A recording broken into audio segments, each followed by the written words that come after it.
Sam Whitaker sips his black coffee at the Porch Light Diner, the Florida sun bouncing lazily off the windowpane. The air inside smelled faintly of maple syrup and old stories, the kind that clung to the wood-paneled booths and the checked curtains that framed the view of Seabreeze Grove's sleepy streets. Sam adjusted the grip on his chipped mug, reading the faded words again, "Change starts small." He gave a quiet chuckle under his breath. Seemed about right. The diner buzzed with its usual low hum.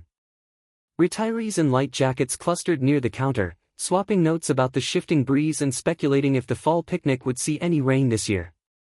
Frank Dorsey, owner and self-declared town historian, moved behind the counter with a practiced ease, sliding fresh plates of pancakes and omelets onto tables before the coffee even cooled. Sam leaned back slightly, letting the sunlight warm his shoulder. It was a peaceful scene, but if you listened closely, there was a different current beneath the surface, something almost imperceptible. He finished the last of his scrambled eggs, folded his napkin neatly, and placed a generous tip under his plate. Frank, catching the movement, ambled over with a fresh pot of coffee in one hand and a knowing smile. "You're makin' the rest of us look bad, Sam," Frank said, topping off Sam's cup. His voice carried the slow comfort of a man who'd never rushed through a single morning in his life. Sam lifted his mug in a mock toast. "Just doing my part to keep the economy afloat." Frank chuckled, the lines around his eyes deepening. He glanced around the room as if to make sure no one was within eavesdropping range, then leaned in a fraction closer. "Word is," he said in a low voice, "Karen Caldwell's been struttin' around like she owns the whole neighborhood again. Clipboard, lavender flyers, the works." Sam set his mug down carefully. The ceramic clinked softly against the Formica table. "Already?" "Started last week, right after the last meeting." Frank wiped his hands on a dish towel. "Most folks don't even know she ain't president anymore." Sam nodded slowly, filing that away. His election had been quiet, barely contested, mostly because hardly anyone showed up to the late summer HOA meeting. Karen's absence from that meeting had been conspicuous, but no one had said much. Now, apparently, she was making up for lost time. A gust of ocean breeze lifted the corner of the diner's laminated menu, fluttering it against Sam's elbow. He looked out the window, watching the palm trees sway lazily against the crisp, blue sky. Seabreeze Grove had always prided itself on its calm, its predictability. People moved there to slow down, not stir up trouble. But the trouble had a way of finding them anyway, sometimes dressed in pastel linen and clutching a clipboard. The bell above the diner door jingled sharply, and Ellie Whitaker breezed in, a tote bag over one shoulder and her hair tied back in a loose ponytail. She waved brightly at Frank and slid into the booth across from Sam, her cheeks pink from the walkover. "You will not believe the deal I got on Fall Mums," she said, rummaging in her bag and producing a wrinkled flyer. "Perfect for the picnic booths. We'll have more color than a 4th of July parade." Sam smiled at her enthusiasm. Ellie had always been the bright splash in his muted days, ever since she was little. She had taken over the town's unofficial floral arrangements after Mrs. Harper retired, and if there was an event, Ellie was somewhere nearby, armed with zip ties and creative ideas. Frank returned with a mug for Ellie, filling it without needing to ask her order. "You bringing your dad to the fall picnic flower showdown?" Ellie grinned. "Wouldn't miss it. Especially if the prize is another one of Mrs. Harper's mystery pies." Sam chuckled, but his mind circled back to Frank's warning. Karen hadn't changed, it seemed. Maybe she'd only gotten smarter about hiding her grabs for control. He stirred a packet of sugar into his coffee, watching the tiny whirlpool dissolve. Frank leaned a hip against the counter, eyes twinkling. "She's already been sniffin' around my place. Said my scarecrow looked too aggressive for a communal space." He mimicked the phrase in a high-pitched voice, earning a snort from Ellie. Sam raised an eyebrow. "She give you a citation?" "Just a warning," Frank said, dry as toast. "For now." Ellie rolled her eyes. "Maybe we should start handing her warnings. For excessive lavender use." Laughter bubbled up around the booth, easing the edge Sam hadn't even realized was tightening in his chest. The town had spirit, He knew that, but they'd been bruised before. People in Seabreeze Grove liked their peace more than they liked a fight. Still, Sam thought, peace wasn't the same as surrender. He drained the last of his coffee, the mug's message catching his eye once more. Change starts small. Sometimes it started with a single vote cast quietly, a single mug raised in defiance of complacency. Frank wiped his hands again and leaned a little closer, voice dropping into that conspiratorial diner hush that signaled the real news was coming. "Karen's strutting around like she owns the place again," he said, shaking his head. "You might want to keep your eye out." Sam smiles over his coffee. "Let's see how far she struts." Lavender-scented flyers drift through Seabreeze Grove like an invasive species. They clung to front doors with stubborn tape, peeked from battered mailboxes, and curled slightly under the weight of the humid Florida air. Their pastel hues clashed against the autumn wreaths that residents had proudly placed, creating a jarring tableau of forced compliance meeting quiet tradition. Sam Whitaker stood on his porch, coffee mug in hand, and watched as the breeze teased one flyer loose from a neighbor's mailbox, sending it tumbling end over end down the street like some strange migrating bird. He thought back to Frank's warning in the diner, "Karen struttin' around again," and felt a small tug of inevitability settle in his chest. Trouble didn't need much of a foothold to make itself at home. Across the road, Mrs. Harper emerged onto her stoop, her white sneakers squeaking faintly against the damp concrete. She bent stiffly to retrieve the lavender proclamation wedged into her doorframe. Sam caught the briefest flash of her expression, somewhere between amusement and exhaustion, before she turned and shuffled back inside, the paper dangling from 2 fingers like it might bite. Ellie arrived a few minutes later, tote bag slung over one shoulder, the sleeves of her sweatshirt pushed up to her elbows. She was still buzzing from her fall picnic preparations, her phone buzzing periodically with texts about flower orders and booth setups. "Have you seen the Great Lavender Migration?" she asked, gesturing broadly at the street with a half-laugh. Sam handed her a flyer he'd picked up from the porch swing. She scanned it quickly, brow furrowing. "Aesthetic compliance guidelines," she read aloud. "Approved porch furniture colors, mailbox harmonization requirements, driveway visual flow mandates," she snorted. She's got a thesaurus and she's not afraid to use it. Down the street, the source of the flyers appeared, moving with deliberate purpose.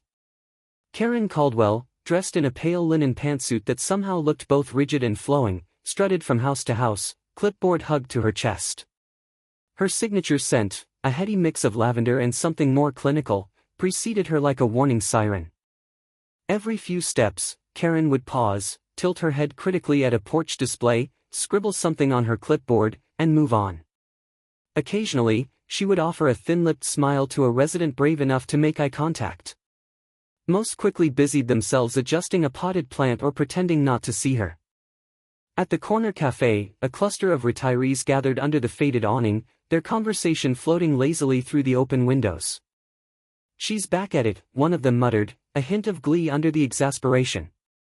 "Like a lavender queen with a paper crown," another quipped, drawing a few soft chuckles.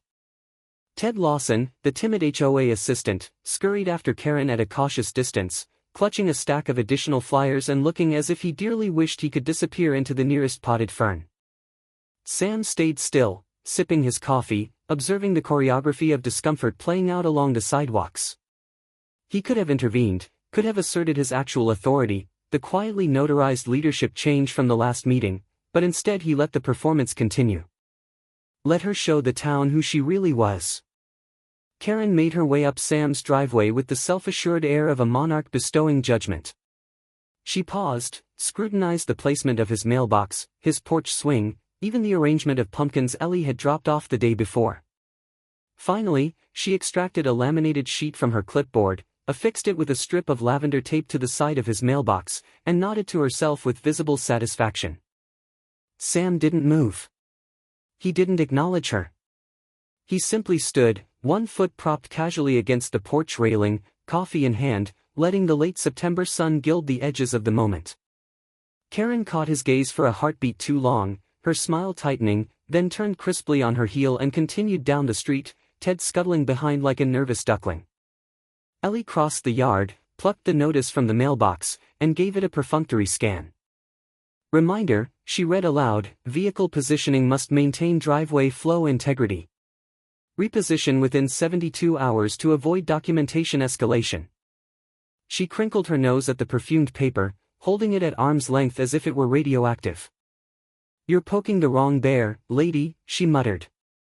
Ellie calls Sam mid-morning, voice tense. "There's a tow truck outside, and they're looking at your car." Sam set his coffee mug down on the kitchen counter with a soft clink. From the window above the sink, he could just make out the bulky shape of a flatbed truck idling at the curb, the sunlight flashing off its chrome trim.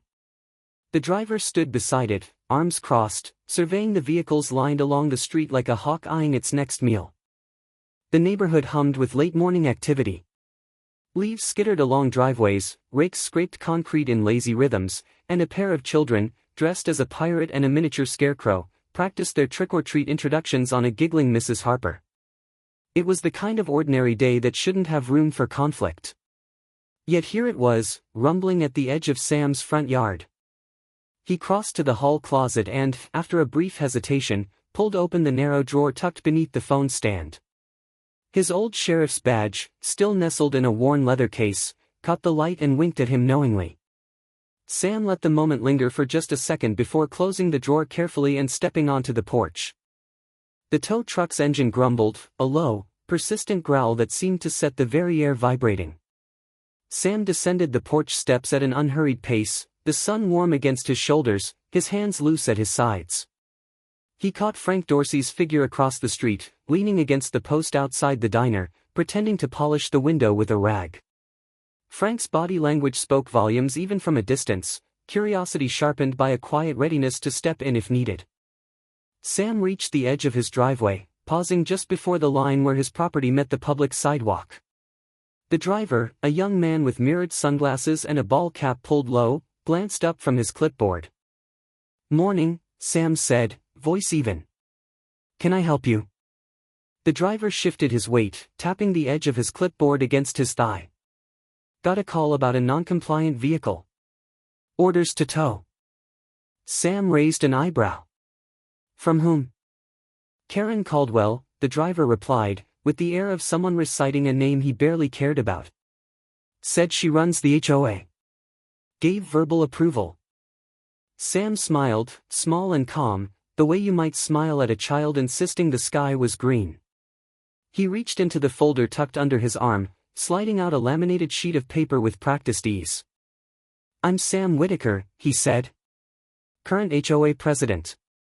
Our bylaws require written authorization from the board, verified through a public meeting, before any vehicle can be towed from private property. Verbal approval isn't sufficient."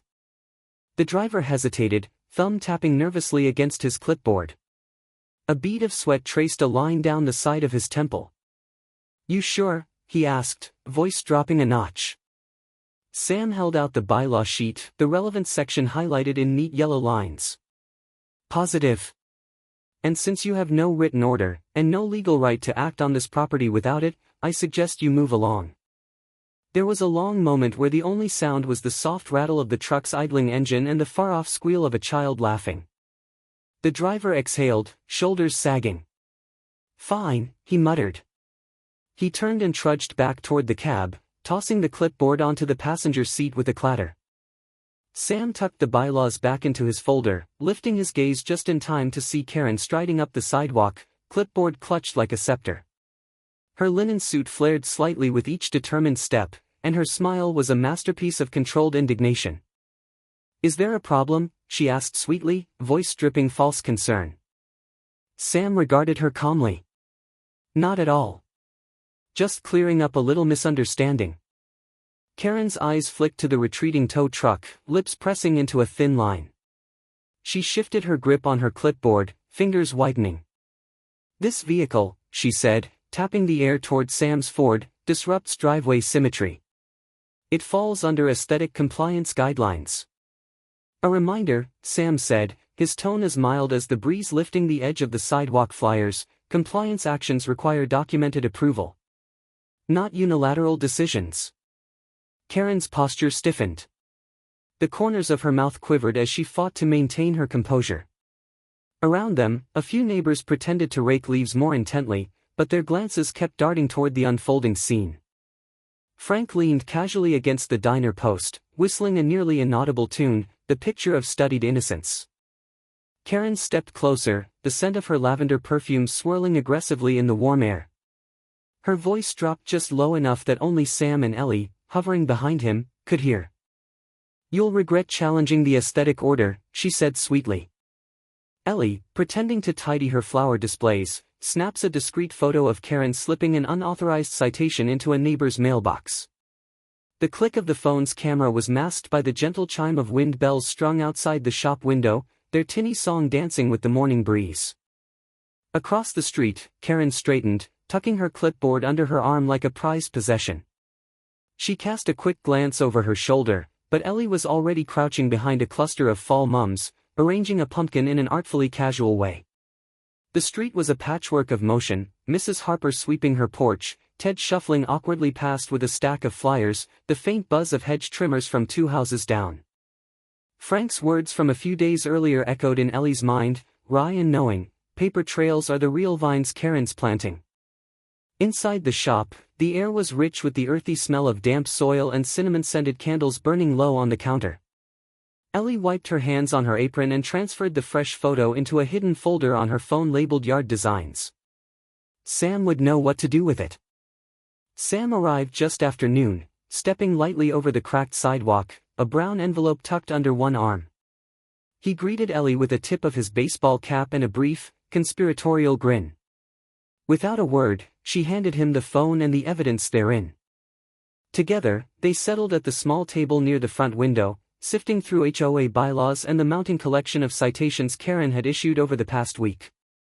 Ellie kept notes in a spiral-bound ledger, the kind used more for grocery lists than guerrilla operations, but it suited their style, casual, meticulous, patient. Sam traced a finger down a printed bylaw sheet, pausing where the language clearly stated that any enforcement action required board approval and documentation filed with the HOA secretary. "She's skipping about 5 steps," he said, tapping the paper. Ellie leaned back, folding her arms. "Maybe she thinks lavender ink makes it legal." Sam gave a quiet chuckle, but the edge of worry remained in his eyes. Seabreeze Grove wasn't built for conflict. Most folks would rather repaint a mailbox than argue. Karen was counting on that. Later that afternoon, Ellie decided it was time for a little creative compliance. She spent an hour crafting a new sign for her flower shop, bold gold lettering swirling across a background of soft peach and pumpkin tones. It met every rule Karen had decreed: dimensions, location, mounting height, but it sparkled with just enough flourish to draw the eye and, more importantly, to irk anyone obsessed with aesthetic uniformity. She mounted it with care just outside the picket fence and stepped back, admiring her handiwork. Across the street, Karen paused mid-clipboard scratch, frowning slightly before moving on. Ellie caught the briefest flicker of annoyance cross her face and felt a small, satisfied thrill. Inside the shop, the bell above the door jingled, and Ted Lawson slipped in, looking like he'd sprinted from 3 blocks away. His face was flushed, a thin sheen of sweat at his temples despite the mild afternoon. He hovered near the counter, clutching a bulging manila folder. Ted began, voice cracking, "thought you might want to see these." Sam appeared from the back room, wiping his hands on a towel, and intercepted the folder with practiced ease. He thumbed through the contents, scanned copies of invoices, expense authorizations, and internal memos, all bearing Karen's signature but suspiciously absent of any supporting votes or meeting minutes. Ted shifted from foot to foot, glancing at the window as if half expecting Karen to materialize there like a lavender-scented specter. "I didn't make copies for myself," Ted blurted. "Didn't want," he broke off, swallowing hard. Sam clapped him gently on the shoulder. "You did the right thing, Ted." The younger man nodded once, then bolted back through the door, the bell giving a startled jingle in his wake. Ellie and Sam spent the next hour sorting and cataloging the documents.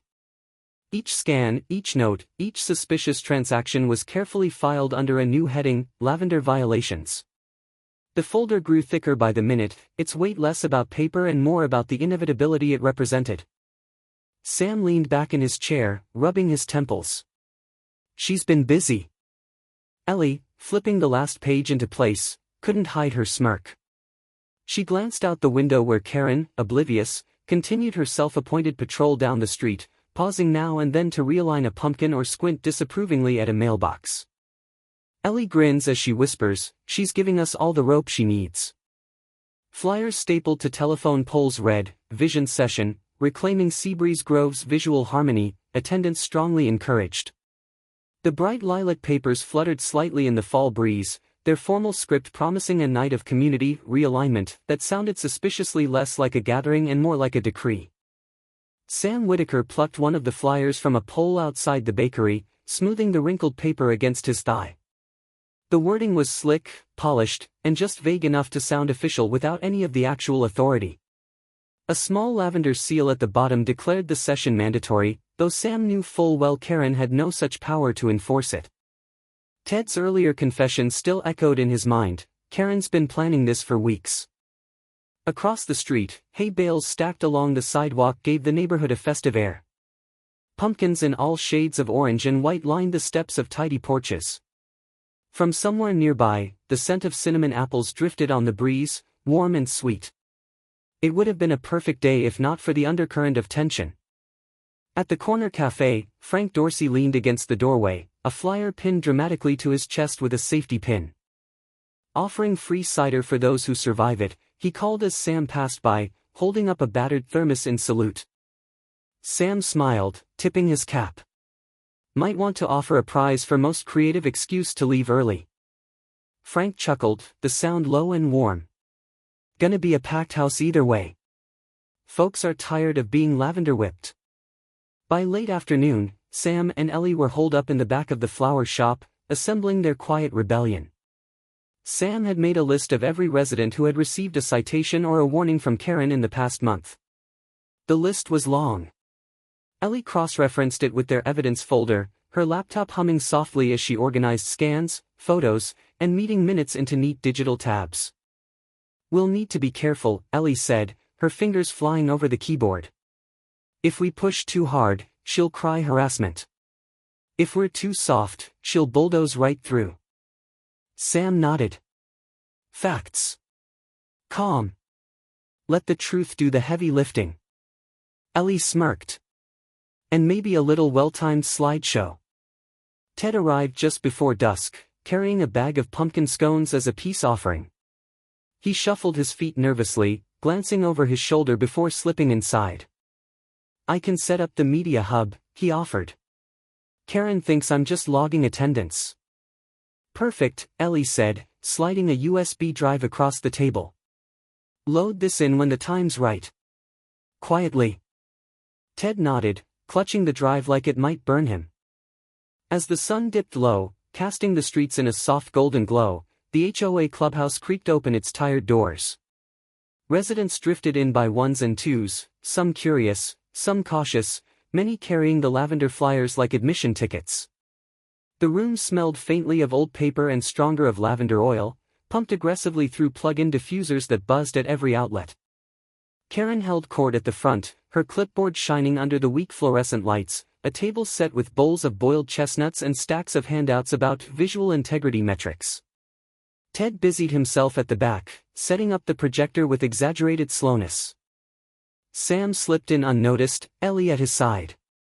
They took seats near the middle, blending into the growing crowd. Mrs. Harper waved from across the room, her eyes sharp with anticipation. The session began with Karen delivering a speech about neighborhood vibrational alignment and collective aesthetic uplift, each phrase loftier and more disconnected than the last. Sam tuned out the bulk of it, focusing instead on the faces around him. Eyes darted, shoulders shifted. This wasn't a crowd drawn by loyalty. This was a crowd drawn by quiet fury, waiting for a match. Halfway through Karen's monologue about the disruptive influence of unsanctioned porch decor, Frank appeared at Sam's elbow, a battered manila folder clutched in his hand. He said nothing, just pressed it into Sam's palm and disappeared back into the throng like a ghost. Sam opened the folder slowly. Inside were copies of HOA voting records, or rather, the glaring absence of them. Meetings where Karen had authorized expenditures, citations, and enforcement actions without any official approval. Not a single signed motion. Not a single recorded vote. Sam's pulse quickened, but his face remained carefully neutral. Ellie leaned over slightly, her breath warm against his arm. "That's it," she whispered. Sam closed the folder slowly and says, "Tomorrow, we bring the Lavender Queen back down to earth." Folding chairs creak and neighbors shift uncomfortably under the heavy scent of lavender as Karen cues up her vision slideshow. The projector's glow washed her in pale light, giving her an almost ethereal appearance, as if she were less a figure of governance and more a misguided prophet. Sam Whitaker sat 2 rows back, Ellie beside him, both their faces neutral but alert. Between them, on the center table, lay Sam's folder, thicker, heavier, and far more potent than any of Karen's swirling pastel proclamations. The room was a patchwork of curiosity and skepticism. Faded banners from old HOA events still hung limp from the ceiling, announcing forgotten fall festivals and spring clean UPS. The chairs groaned softly every time someone shifted, and someone had tried, unsuccessfully, to mask the mildew smell with overzealous lavender oil diffusers humming quietly at the corners. Karen stepped forward, clicking a tiny remote in her hand. The first slide flickered to life, a swirling lotus flower with the title, Manifesting Visual Harmony, A Journey. She smiled broadly, as if expecting applause. There was none. "Friends," she began, her voice lilting with rehearsed sincerity, "Seabreeze Grove has long been a community blessed with opportunity. But vibrational driveways," she clicked, advancing to a slide of cracked sidewalks and slightly askew lawn chairs, "and non-compliant porch flows have disrupted our aesthetic journey." A low cough from the back punctuated the silence. Sam watched as several neighbors shifted, their expressions teetering between confusion and suppressed laughter. Karen clicked again, showing a bar graph of something labeled aesthetic resonance metrics, though no one could have explained what the numbers meant. Sam rose slowly to his feet, adjusting his jacket with a deliberate calm. Karen's voice wavered for just a second before recovering. "I'm curious," Sam said, tone courteous but cutting, "about the financial allocations behind these aesthetic initiatives. Specifically, expenditures exceeding HOA discretionary thresholds." Karen's smile tightened, the edges cracking like a ceramic glaze exposed to too much heat. "All efforts have been made within the spirit of communal harmony," she replied smoothly. Sam nodded once. "And the towing contracts? Were they voted on in a public meeting, as required by HOA Charter Section 4.3? A murmur rippled through the room. Neighbors leaned forward slightly, ears pricking at the word towing. Ellie, poised and ready, tapped a key on her laptop. The projector screen flickered, the swirling lotus disappearing, replaced by a crisp spreadsheet detailing unauthorized expenditures, lavender signage, aesthetic audits, private security patrols, all lacking requisite approval signatures. Karen's head snapped toward the screen, eyes narrowing. She clicked her remote frantically, but Ellie's computer had overridden the projector's input. The spreadsheet remained stubbornly visible. Ted Lawson, usually a fixture of nervous silence, stood up from his chair near the snack table. His hands trembled slightly, but his voice, when it came, was steady. I was asked to notarize authorizations," he said, swallowing hard. "But there were no meetings. No board votes. Karen told me to backdate the forms." A collective intake of breath swept the room. Mrs. Harper clutched her handbag tighter against her chest, her knuckles widening. Karen laughed, a brittle sound, and stepped forward. "This is a misunderstanding," she said, voice sharpening. "All efforts were made for the greater aesthetic good." Sam lifted a small speaker onto the table and pressed play. Karen's voice, unmistakable and clear, filled the room. "Yeah, I need that truck gone before sunrise. Don't wait for HOA approval, I'll handle the paperwork later. Just get it done quietly." The words hung heavy in the air, tangible as smoke. Neighbors turned, faces shifting from confusion to betrayal to quiet anger. Ted looked at the floor. Mrs. Harper closed her eyes briefly, shaking her head. Karen's smile cracks, a hush falls over the room, neighbors exchange looks. Karen's lavender slideshow freezes mid-transition, her words faltering as neighbors shift uncomfortably in their chairs. The spinning wheel on the projector screen mirrored the sudden stalling of her momentum, a quiet technological rebellion matching the undercurrent in the room. Sam Whitaker remained standing, posture steady, folder in hand. Around him, the community sat stiff-backed and silent, the whir of the weak overhead fans the only sound beyond the occasional scrape of a folding chair against the scuffed tile floor. The smell of lavender hung thickly, an oppressive veil over the heavy air. He allowed the silence to stretch just long enough before clearing his throat and stepping forward to the center table. His voice, when he spoke, was low but carried easily through the stagnant air. "We've reviewed several concerns tonight," he began, keeping his tone even. "Concerns about how our HOA's authority has been used, or misused." Ellie, from her spot near the projector controls, tapped a few keys. On the wall behind Sam, images flashed one after another: unauthorized expenditures, copies of citations issued without approval, expense forms lacking signatures. Sam methodically turned each page in his folder as he spoke. Lavender promotional materials billed to HOA funds without vote. Unauthorized aesthetic enforcement, citations issued outside any documented policy changes.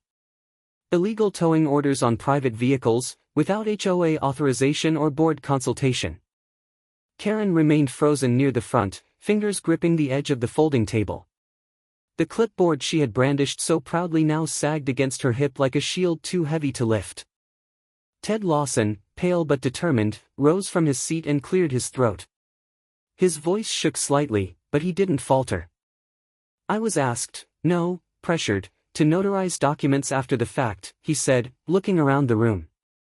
"Karen told me the board had pre-approved them. They hadn't. There were no meetings, no votes." A collective murmur rippled across the rows of chairs. Mrs. Harper, her cane tucked neatly beside her chair, stood carefully, adjusting the strap of her handbag over one shoulder. "I motion," she said, voice clear despite her age, "for an immediate vote of no confidence in the acting HOA president." Sam glanced around, meeting the steady eyes of his neighbors one by one. Frank Dorsey gave a small nod from the back row, his arms folded over his chest. "Motion seconded," Frank said. "All in favor," Sam called, "of suspending Karen Caldwell from all HOA duties effective immediately, pending a full audit?" Hands went up, a sea of them, some hesitant but most firm, determined. Ellie raised hers without hesitation. Mrs. Harper's hand was steady in the air. Even Ted, cheeks flushed, lifted his hand high. Sam allowed a heartbeat of silence before he said, "Opposed?" Only two hands fluttered uncertainly halfway up, both belonging to the newest residents, likely too green to know the undercurrents yet. The majority was overwhelming. Karen's mouth opened, closed again. She clutched her clipboard like it might anchor her to the ground.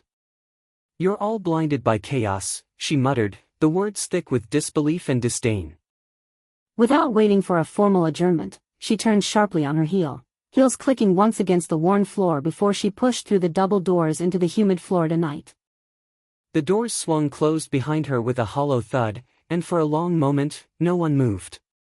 Then slowly, a few neighbors straightened in their seats, the tension lifting, replaced by something cautious but tangible: relief.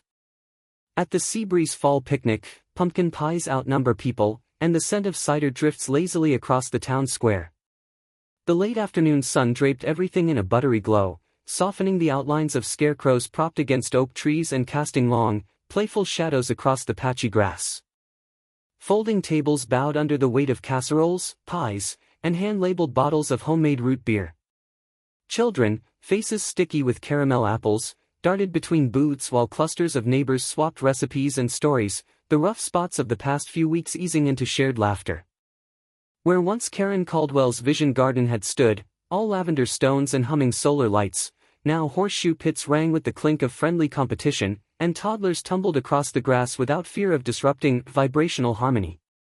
Ellie Whitaker bustled near the edge of the green, her arms full of miniature pumpkins for the centerpiece contest. Her flower shop had become the unofficial headquarters for Seabreeze Grove's rebirth. The shop's bright, rule-compliant sign, cheerful and just flashy enough to make Karen's old directives twitch in the grave, had turned into a local landmark.